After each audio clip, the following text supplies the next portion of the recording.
Hello all and welcome to Oakland Zoo's 2022 annual meeting in honor of our Centennial. It looks like we have a lot of attendees filtering in. Welcome, welcome. A few just quick housekeeping items for you. My name is Kristen Heller. I'm the VP of Development here at the zoo, and I will be hosting our session here and advancing our slides. Please feel free to use the chat function throughout this evening. We'll be using it to answer questions or comments, and so feel free to use that. We will also be hosting a couple of polls during the session, and so please be aware, and members, please, we'd like your votes in these polls, so please participate. And then finally, just a quick recommendation to please put your view on gallery mode, because I think that will be the most effective for you. All right, with that, I'm going to have our animals help welcome you all to Oakland Zoo's annual meeting.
All right, it looks like we have a good majority of our attendees here for tonight, and so it is my pleasure to introduce Dennis DeDomenico, one of our board co-chairs, along with Nancy Clark, who will be helping to host this evening's festivities, and hand it over to you, Dennis. Thank you, Kristen. Welcome to the Oakland Zoo's annual membership meeting. Whether you're a staff member, a donor, docent, volunteer, or community member, thank you for your support and your enthusiastic commitment to the zoo. We appreciate your joining us virtually tonight, allowing us to accommodate a much larger group than if we all met in person. As Kristen said, I'm Dennis DeDomenico, co-chair of the Board of Trustees. Our other co-chair, Nancy Clark, will be my co-host during tonight's meeting. We have a great agenda tonight. First, there'll be several governance items to take care of, including approval of last year's minutes, the approval of 3 new trustees, the recognition of trustees who have finished their terms, and the approval of several revised corporate documents, all very exciting stuff. Our Chief Executive Officer, Nik Dehejia, will then give his inaugural State of the Zoo report. Nancy Clark will be announcing exciting celebrations ahead for the zoo's centennial anniversary year, and she will recognize our volunteers, staff, and supporters like you who have helped the zoo to be resilient, to evolve, and to advance its mission. We'll also have a special announcement from Susan Foreman and Colleen Kinsley for our volunteers and docents. Nancy Clark will then close the meeting. So without further ado, the annual membership meeting of the Conservation Society of California is hereby called to order. The first order of business is to approve the minutes from our last annual meeting. which was held on January 27th, 2021. The link to the minutes was provided on our website ahead of this evening in accordance with the Brown Act. And you will also find a link to the minutes provided via our chat and Q&A on this webinar. I hereby move to approve the minutes of our January 27th meeting in 2021 via public poll. May I have a second to this motion? Yes, Dennis, I'm happy to do a second. Thank you, Nancy. So we're going to have a vote. You can see the ballot is in front of you. All of those in favor of approving the minutes, please vote yes. All of those opposed, please vote no. All of those abstaining, please vote abstain. I'm going to pause for a moment while all of you are able to vote.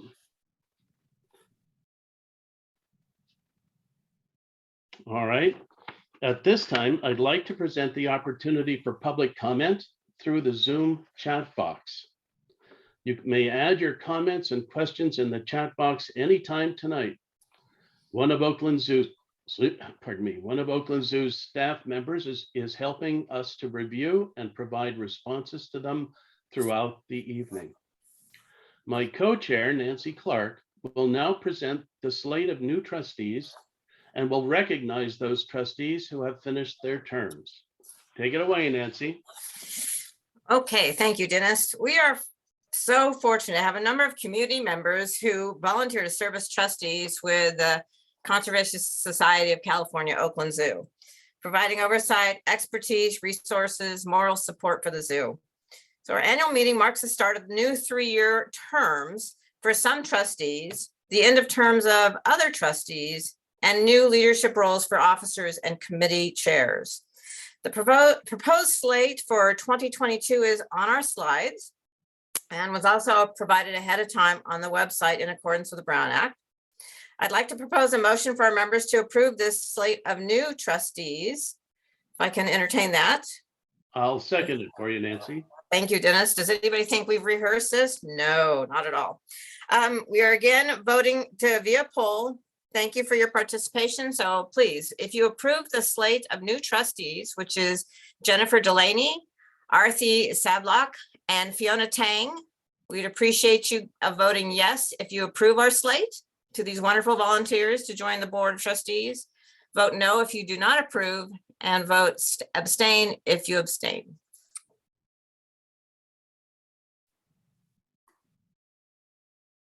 So we'll wait for the vote count. So, okay, great. Well, welcome to our wonderful volunteers who have offered to become trustees. There is a lot of work and a lot of dedication, and we really appreciate their expertise and their joining. Now the vote's been taken and the trustees' slates approved, I'd like to congratulate them and thank them for their service. As you also saw, we have with the incoming, we have a couple that of 2 trustees who've completed their terms. So these 2 people have been instrumental in so many ways. So let me start with Magnus. Magnus is from Clorox, and can you imagine how important and helpful he has been as we navigated through the pandemic? I can't imagine how we could have worked as well as we did without his guidance and support and information. So Magnus, thank you so much for your help. He's just been promoted higher and higher within the organization and is going to be traveling, sounds like almost full time. So we're going to lose Magnus. Jeff Marshall, I just can't say enough about Jeff also. His voice and his voice of reason and clear thinking will be so missed. He's been invaluable on the board, and we're probably going to keep our clutches around him somehow. So, but again, thank you both to Magnus and Jeff for being on the board, and we're sad to have them term out at this point. So, but thank you. And now back to Dennis. I'm here. I'm trying to get my video up. There we go. Okay, so in addition to approving the new trustees, the membership must approve any amendments to the Conservation Society's Articles of Incorporation. On December 8th, the Board of Trustees passed a resolution approving the amended and restated articles of incorporation that were published on the zoo's website, along with the notice of the annual meeting, and also passed a resolution to submit the amended and restated bylaws to the membership for approval.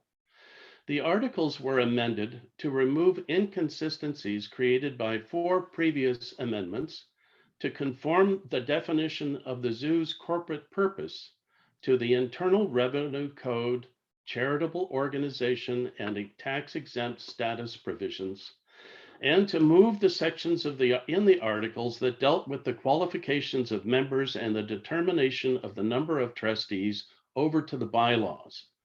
Therefore, the Board of Trustees hereby moves the adoption via public poll of the following resolution by the Conservation Society's membership.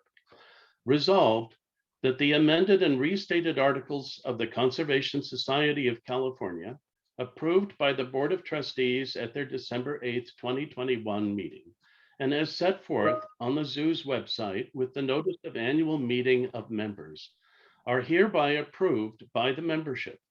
May I have a second to this motion? I second. Thank you, Michael Brook. I will call the question. All those in favor of approving the amended and restated articles, please vote yes.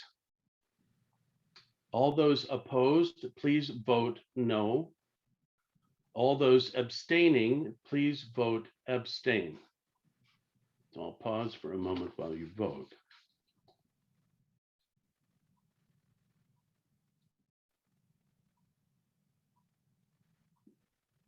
All right, the last bit of corporate governance that we have to deal with is the membership must also approve certain amendments to the Conservation Society's bylaws. On May 19th, 2021, the Board of Trustees passed a resolution approving the amended and restated bylaws that were published on the zoo's website with the notice of the annual meeting. The bylaws were amended to conform the definition of the zoo's corporate purpose to the Internal Revenue Code, charitable organization, and tax-exempt status provisions, and to make various other changes that are within the sole power of the Board of Trustees to determine. However, the membership must approve the removal of a trustee without cause. Before the bylaws were amended in May, under previous bylaw section 7.2, the zoo's chief executive officer was an ex officio member of the Board of Trustees. That meant that whoever held that role would automatically be a trustee of the board with full voting power.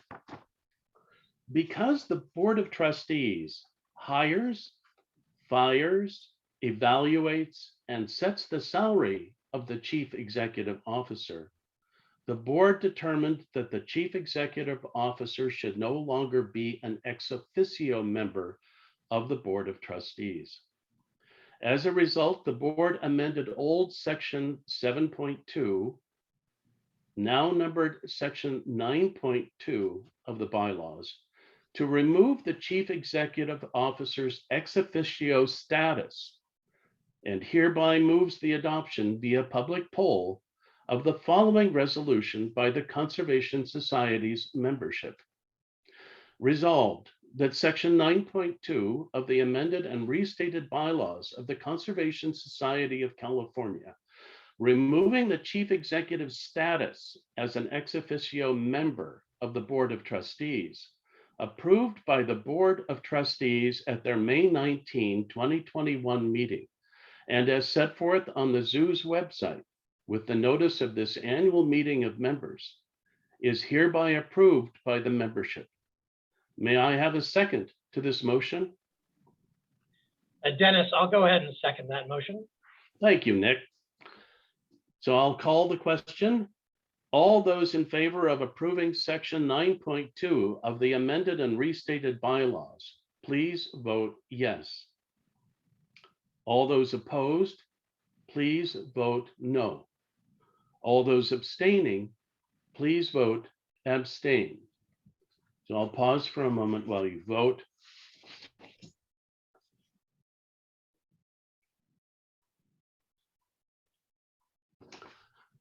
And now it is my pleasure to introduce our Chief Executive Officer, Nik Dehejia. Nik took over the Chief Executive role last April, following Dr. Joel Parrott's retirement. Nik has been with the zoo for about 16 years and hit the ground running to stabilize the zoo after lengthy COVID closures spanning 2020 and 2021, and is working tirelessly, and I really mean tirelessly, to expand the zoo's impact as we leap into our next century. Thank you very much, Nik, and thank you, everybody. Take it away, Nik. Well, welcome everybody, and thank you for being here this evening. You know, we have nearly 200 people on this webinar, and I am deeply proud. As Dennis mentioned, I've been here at the zoo working tirelessly, but been here for 16 years now, and have been very lucky to also raise my kids here. And you'll see in this photo, here I am at the zoo with my daughter, Maya, on the left, my son, Tobin, on the right. I had a little more hair back then than I do now, but it has been such a wonderful place for me. And for many of you I know, to either come as parents, come with your kids and friends and family to learn. And I'm so proud. My daughter is now a senior in high school, on her way to college, looking for a deep interest in science and life science, and has had an opportunity to spend some time, obviously, at the zoo with me. I know for so many of you listening today, the zoo has played such an important role in your life. And for so many over the past 100 years, just incredible. What a proud moment it is for all of us this year as we celebrate our 100th anniversary. You know, we're not resting on our laurels, though. As you know, the Oakland Zoo, we're always out there. We're always fighting for animals, fighting for kids, education, so much that we want to do, conservation of species. And we're looking into the future as well with big and bold ideas. On this slide, you're seeing a number of our accomplishments. So many wonderful things that have happened this past year. I will touch on a few of these, but this represents just a range of what we're working on, whether it's in animal care, in conservation, in education. And as you look at this slide overall, you see how we've impacted so many.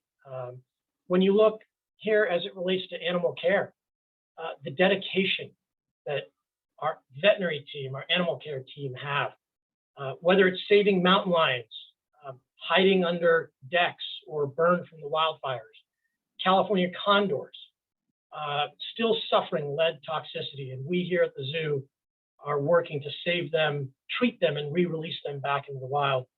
And even rabbits, over 500 that we discovered and are helping very deliberately to ensure that this species doesn't get wiped out, suffering a tragic disease here. And even frogs, endemic to our state. We are head starting them here at the zoo and then re-releasing them into the waters in the Sierras. And many of you know about our American bison, an incredible program that we have with the Blackfeet Nation in Montana. Without our work and without your help, these species, our work with our conservation partners would not continue. And we make it very clear that not on our watch are we going to let these species decline. It's something that we're so dedicated to. And with that, we've also raised over or nearly 400,000 for conservation programs broadly, a real testament to the work that we're doing. When we think about conservation, we are dedicated to conserving the planet as well. We've had a number of programs from eliminating plastics in our membership cards, as many of you know and are receiving by going digital, hosting monthly No to Plastic community efforts as well, and just making sure that's a priority message that we continue to carry forward. From an educational standpoint, as you see here, working with school groups, working with summer interns, it's a priority that we want to continue forward, reaching over 4,000 kids, especially in a time during COVID, with engaging virtual programming, has been so important, reaching high school students in a very specific, 16 of these students last year in a summer loan program run through our education program, a critical way to help shape their minds as we go into future.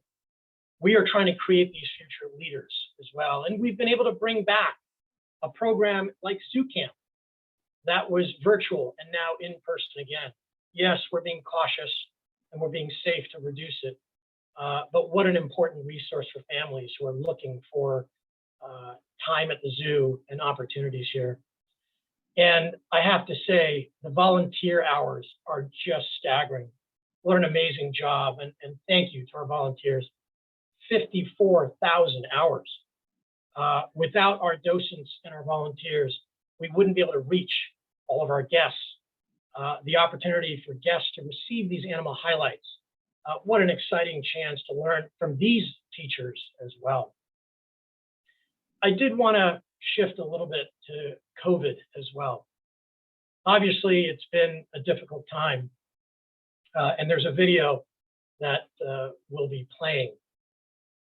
You know, our partnership between our animal care and our veterinary staff is absolutely critical. And as you're seeing here, we were one of the first, if not the first, zoo in the United States to vaccinate our animals against COVID and share that story publicly. What a challenging time for us, but something that we always stand up for. And as you can see, doing this through voluntary injections and positive reinforcement, our animals are always at the forefront of what we do. And I am so deeply proud of the teams that you see here spending their time to ensure that we are taking care of our animals. You know, and as we talk about animals as well, the vaccine for our staff and our volunteers and our docents has been especially important as well. We need to protect everybody. And so we've instituted vaccine mandates at the zoo and a recent vaccine booster mandate at the zoo. It's such an important role that we are supporting not only our animals, our staff, but also our community and having vaccine pop-ups, now almost 8 of them in the year. And I'm also glad to say when it comes to animals, we have not had a single COVID positive animal. And we're really proud of all the work that this dedicated team does. I wanted to come back on the education side. And in just a moment, you'll have a video to hear about our climate literacy program. The challenges of climate change are incredible, so overwhelming, but it is one of the most urgent issues that we're facing here on our planet. And it's happening just here, as you know, the wildfires in California, or for those of you on the East Coast, the tornadoes that we're raging through. These weather extremes are happening, not just somewhere far away, but in our backyard. And it's important that we take a leadership role here in California, in our community. And we've been working really hard to engage our educators, teachers, youth around the Oakland school community to think deeply about these solutions. And we've developed this incredible program, California Trail Climate Literacy. We need these young leaders to take charge, and we're ready to arm them as well. So here's a brief video on this program that we've started. Hi, I'm Ashley, and this is Olivia. We are from the Oakland Zoo Education Department, and we are super excited to tell you about a new program that we are doing at the California Trail with local schools. The California Trail opened in 2018, furthering the Conservation Society of California's commitments to animal care, education, and conservation. Visiting the trail is a chance to engage with the great stories of change in California, examining the role of humans and shaping the ecology of the San Francisco Bay Area and the biodiverse state we call home. In 2019, the Oakland Unified School District Board of Education passed a landmark environmental and climate change literacy policy to align its curriculum with state standards requiring environmental education for grades 1 through 12. With the California Trail Environmental and Climate Change Literacy Project, we are collaborating with a team of teachers and students from Bay Area Title I schools to create learning resources that will empower students in understanding and taking action for wildlife. Some examples of the projects that we've done so far our California Condor Telemetry Field Conservation Activity and Classroom Kits, American Bison Field Ecology Investigation, Skulls Anatomy and Ecosystem Structure Classroom Kits. Students will learn about the status of California's wildlife and the conservation challenges they face, how the zoo is supporting efforts in the field to help these animals and their habitats, and be inspired to take action themselves.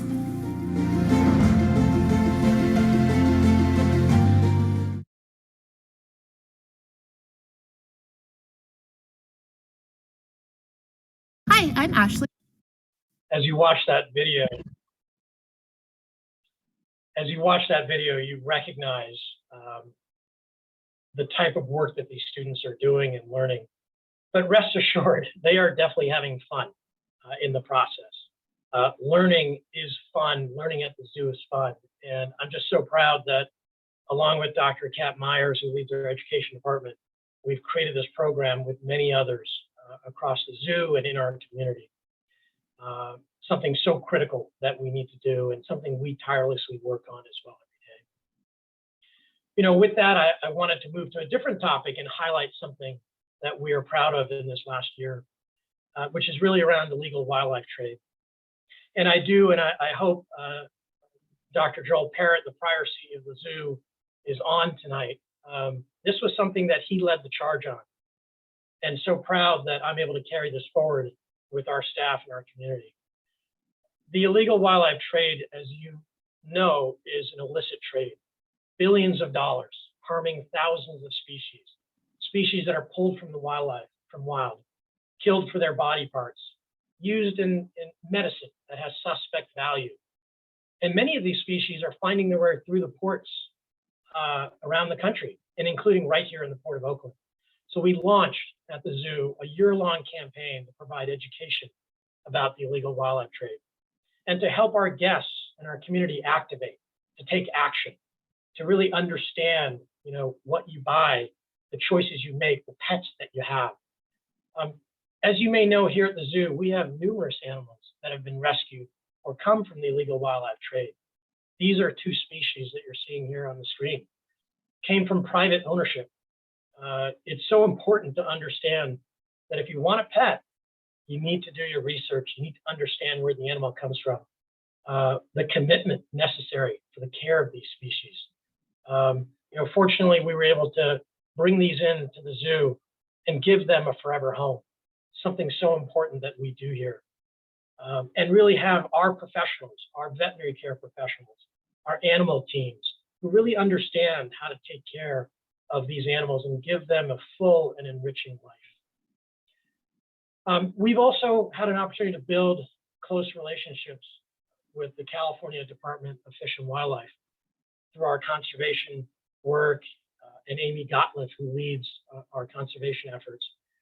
We want to ensure that we can work proactively with our community to find homes for these animals that get seized.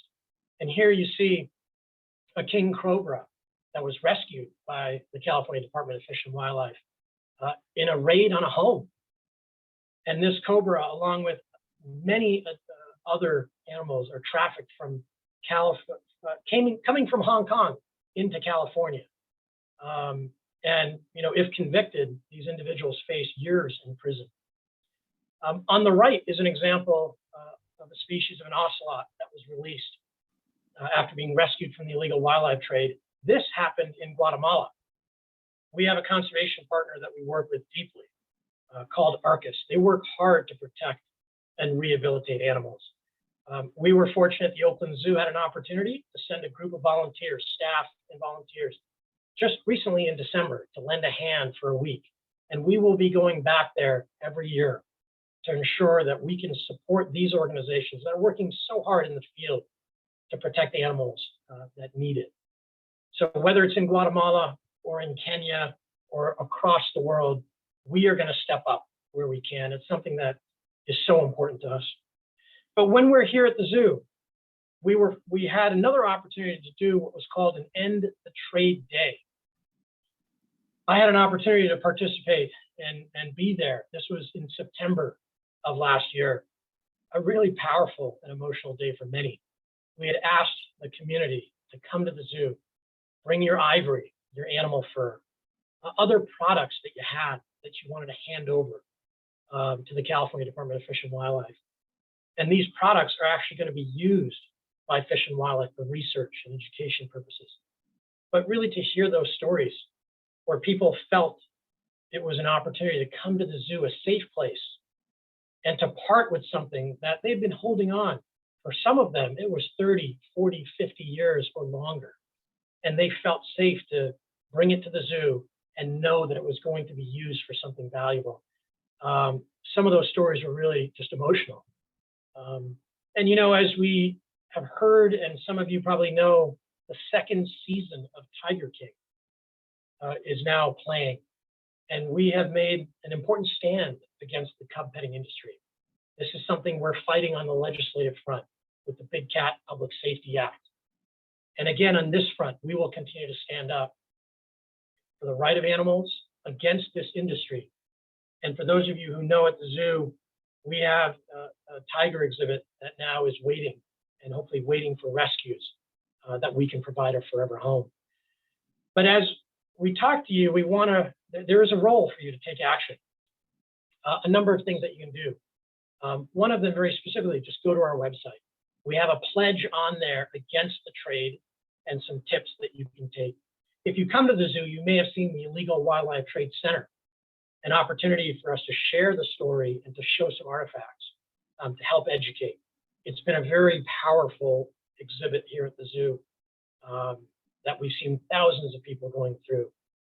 But each and every one of you, I know many of you on here tonight, hopefully all of you, are committed to this change. But talk to your friends, talk to your neighbors, talk to those who may not always see what you see, and get them involved and get them connected to us. Your voice makes a huge difference there. Now, I have to say, here we are at our 100th anniversary. And as we look back, and we're so proud of what we did, not only in 2021, but what we have to look forward. I'm so proud of this institution, of how we are celebrating and just thankful. And I just want to thank our Board of Trustees. You've guided this institution over the years. I know there are some former Board of Trustees on the call tonight, and thank you for your time and service. And again, I do want to thank Dr. Joel Parrott again. Hopefully he's on tonight. He is a trustee emeritus of the new board and has been a wonderful mentor to me, and his continued support for this institution is tremendous. Obviously, our volunteers, our docents, I talked about the 54,000 hours that were given. It's amazing what you do to help our animals, and our vet teams are being on the grounds, working in horticulture, in so many other areas of the zoo.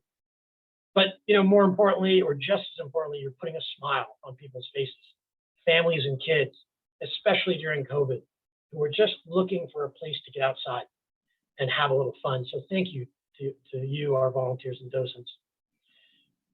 And I have to say, I have to thank our staff. It's been a tough 2 years, but tirelessly, you have been committed to the zoo, committed to building a better place here, not just for the animals, but for each other. And that passionate care makes a difference. I talk a lot about pride and the pride that I have in my role here at the zoo, but it isn't possible without all of you. And so I'm deeply proud to be here with all of you. And certainly to our community out there of supporters, guests that have come over the years. You have cared so much, especially in these last year and this last 2 years. You've supported us through the lows, but also supported all the wonderful things, our education programs, our conservation programs. And you've wanted to come and see this zoo thrive into the future and have fun. So thank you to all of you who have been there. You have gotten us through. We are rebuilding as an organization. We are rebuilding the staff. We're building resiliency. And it just puts a smile on all of our faces here at the zoo when we see all of you as our guests and community coming out to support us. It's just it's hard to put in words what a remarkable opportunity it is to celebrate 100 years. We obviously are holding a number of events coming up, and you'll see a few here on the screen. Come out and celebrate with us as we launch into the next 100 years. There's a lot of information on our website, a Centennial section of our website where you can engage. And I'm just looking at these images of the zoo and to see where we've been, where we've come to, and the people that we've connected with. Again, is such a heartwarming for me.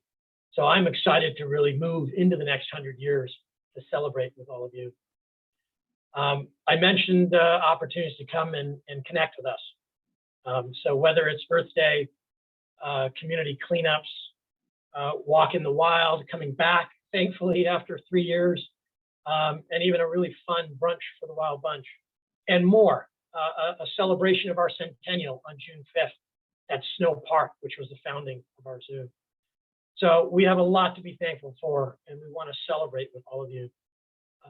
And we want to hear your stories, and we want you to get involved. So again, whether it is those community cleanups, you see that on the right. I've had an opportunity to get out with the community members out to Jack London Aquatic, to get out to Lake Merritt. People are wanting to get engaged. They're wanting to help Oakland. They're wanting to help make a change. And it is so gratifying to get out there and get your hands dirty. But get involved in different ways. We have a new program that we're going to be launching called the Heron Rescue Project in downtown Oakland, and more to come on that, in the coming weeks and months, and many other volunteer opportunities that you'll see. But your stories are really important. We received so many of them in a call out, and we want to thank you. And you can see some of those stories on our website. Here's one from Dr. Cornelius Morgan, who's working in our veterinary hospital today. You can certainly share your own story, as I said. Send it to us, web@oaklandzoo.org, and you may see yourself on our website.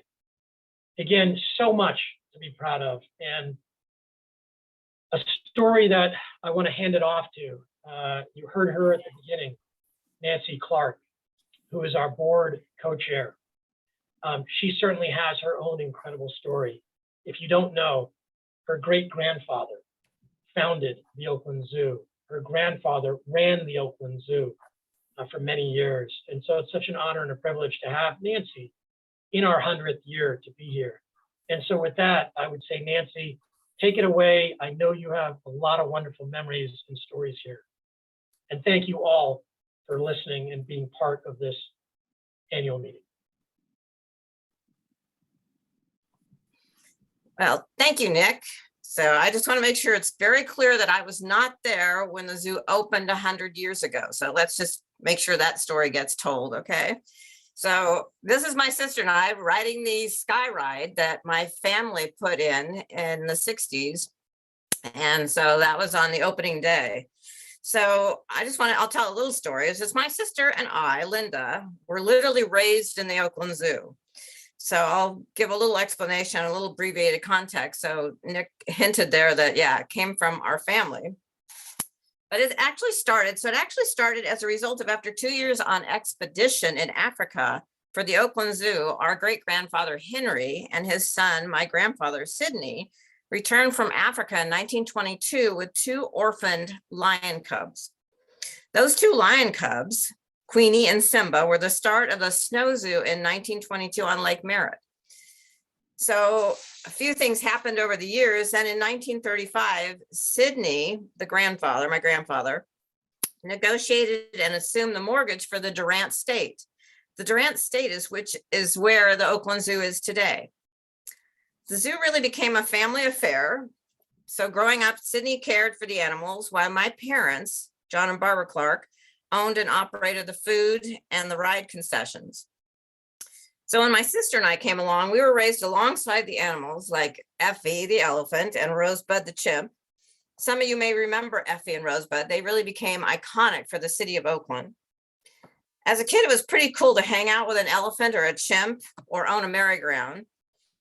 But now as we look at the Oakland Zoo and all it has become, we can only imagine how proud our grandfather and great-grandfather would be. And I doubt they could ever have envisioned in 1922, 100 years ago, that their legacy would have evolved, grown, and had been making such an impact 100 years later on wildlife and conservation locally, but globally as well. So it has been an amazing 100 years, and we hope and remember and have a responsibility to make sure it continues on. So for its 100 years, the zoo has survived and flourished due in no small measure to the incredible community support and our amazing volunteers. So it is now my honor to introduce Lisa O'Dwyer, Director of Volunteer Services, who has a very special message. Lisa. Hi, I'm Lisa O'Dwyer, Program Director for Volunteer Services, and I'm pleased to be with you this evening to share some of the things we've done in the Volunteer Services program this past year. Our total number of year-round volunteers is 513. They donated 54,000 hours of volunteer services, which is an equivalent of 26 full-time employees. It is also the equivalent to over $800,000 in savings to the Oakland Zoo. In addition, we had episodic volunteers that come join us from the community. We had 25 groups made up of 492 individuals, and they donated an additional 1,479 hours of service. Our animal care, conservation, and research volunteers, which is our largest group of volunteers, has been here all along, volunteering even when the zoo was closed due to COVID, doing all of the important work that goes on behind the scenes. Our teen wild guides have returned, and you will see them interpreting to guests at stations throughout the Children's Zoo and up at California Trail. We have a great new group of horticulture volunteers assisting Ray and his team with the many landscape management and habitat restoration projects around the zoo. Docents are back in full force interpreting out in the zoo and leading tours of the veterinary hospital. One of our recent tour participants, who is 11 years old, said that the tour inspired him to continue pursuing his dream of becoming a veterinarian. We are also excited about launching a new volunteer program focused on guest engagement and experience. These new guest experience makers, called GEMS for short, answer questions, assist with wayfinding, and ensure that our guests fully enjoy their time at the zoo. Each year, we nominate and recognize a Volunteer of the Year here at the Oakland Zoo. This year, we had a fun and unique situation where a team of California Trail keepers nominated our winner. We're going to send it up to California Trail now to find out who that is. Hi everybody, I'm Alicia, one of the keepers up here at California Trail, and on behalf of the entire California Trail keeper team, we're excited to announce that our volunteer Olivia is this year's Volunteer of the Year. Olivia gave California Trail multiple shifts each week before her fall semester started, and even after that she gave us most of her time during school breaks. It wasn't just hours that she gave us. Olivia helped get critical Jaguar and brown bear record-keeping systems up and running. She has built many enrichment items for us, like kerplunks for the wolves and many fire hose hammocks for the bears. As a capable and experienced volunteer, we have relied on her to help train new volunteers and interns. She gets spontaneously bounced between strings in the same day and does it all without batting an eye. She's a chameleon of sorts and teams up seamlessly with every California Trail keeper she has worked with, which is basically all of us. So from all of us here, thank you, Olivia, and congratulations. Woo!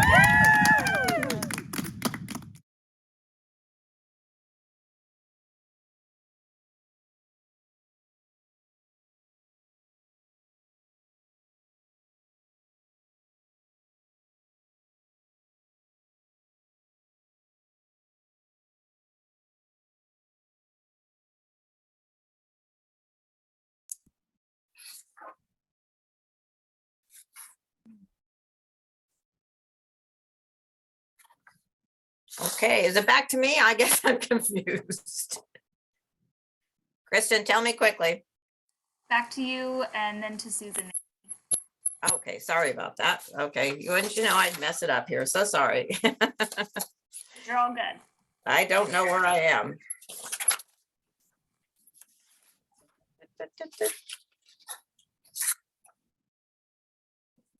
Okay.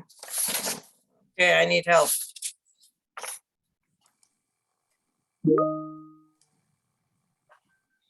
Okay, I thought Colleen was going to be doing a video. So we're gonna cut to Susan to introduce our Enhance That Habitat campaign. Susan is our vice president of the Docent Executive Council, and we're really grateful to have her here tonight to represent the Docent Executive Board and to help us launch this campaign.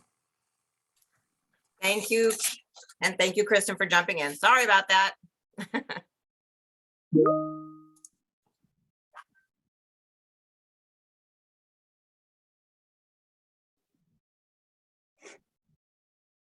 Am I on? You're on, Susan. I'm on. Okay. Well, thank you. Thank you, Nancy and Kristen, for introducing me, and congratulations to Olivia. That's really a wonderful honor that you deserve. Thank you also for the opportunity to be here. It's really my privilege tonight as VP of the Docent Executive Board to announce this Volunteers Centennial campaign, and now Enhance the Habitat. This campaign has the full endorsement of the Docent Board, and I'm confident all zoo volunteers will be excited at this opportunity to celebrate our involvement with the Oakland Zoo during this 100-year anniversary and make a major improvement in the forever home of our animals. We move on to the first slide, please, Kristen.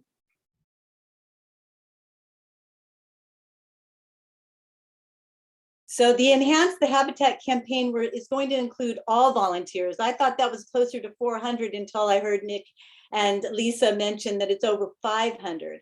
It's going to include those from conservation, the vet hospital, guest experience, horticulture, teen wildlife guides, animal care, docents, interns, and others. And together, we will choose from transforming the flamingo exhibit to an aviary or providing a shade and enrichment structure to the giraffe exhibit. Tomorrow morning, an email will hit the inbox of all volunteers explaining the campaign and a link to vote for the habitat of choice. Voting will end on February 4th, and on February 5th, the exhibit winner, flamingo aviary or giraffe shade structure, will be announced. And then the fundraising period will begin. And from February 5th through April 15th, with a goal of 100% participation and $100,000, we will attempt to get that fund in order to begin all of that construction. And the plan includes an exciting groundbreaking construction, dedication, and includes a group plaque recognizing all the volunteers. So with that, I would like now to share a short video in which Colleen Kinsley, the Vice President of Animal Care Conservation and Research, will tell you a little more about the campaign choices.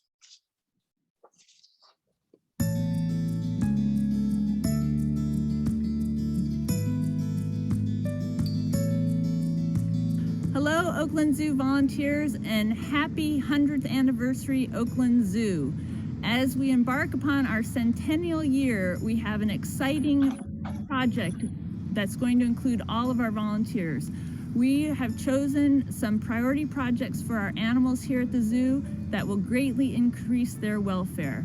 We've selected 2 projects, and we're hoping that all of our volunteer community will help us in choosing which of these 2 projects we're going to do for our animals in 2022.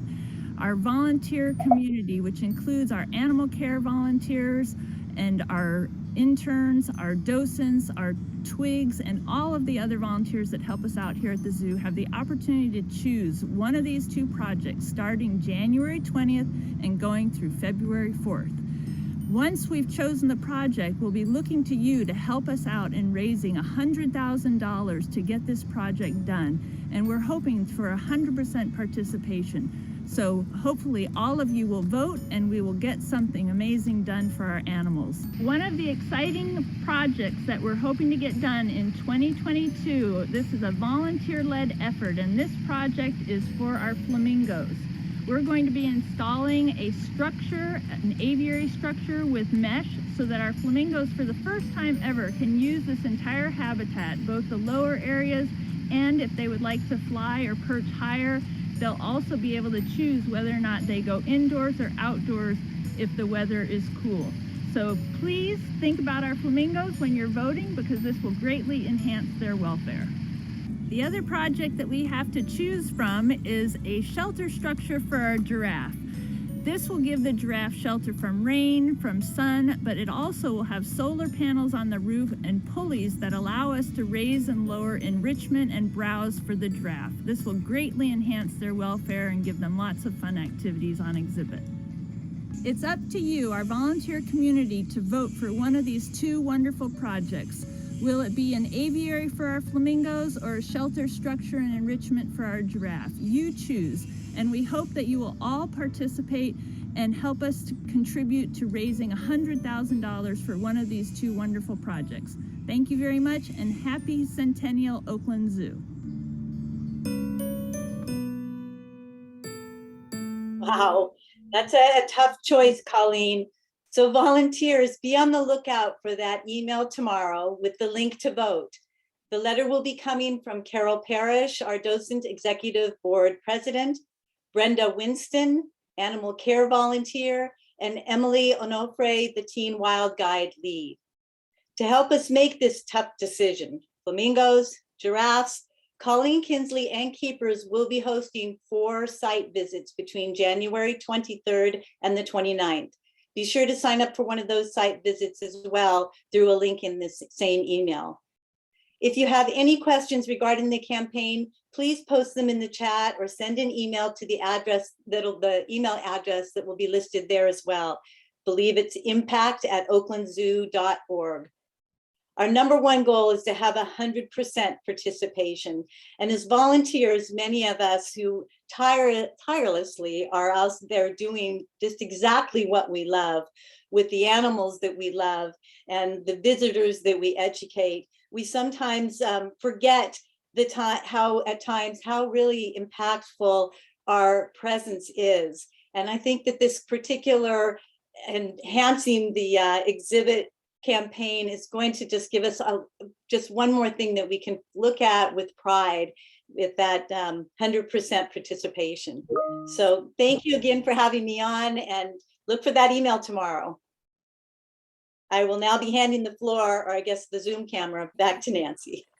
Thank you, Susan. I'm on it now. But when I notice, I love the chat already. It's like, if we raise 200,000, can we do both? So tough decision.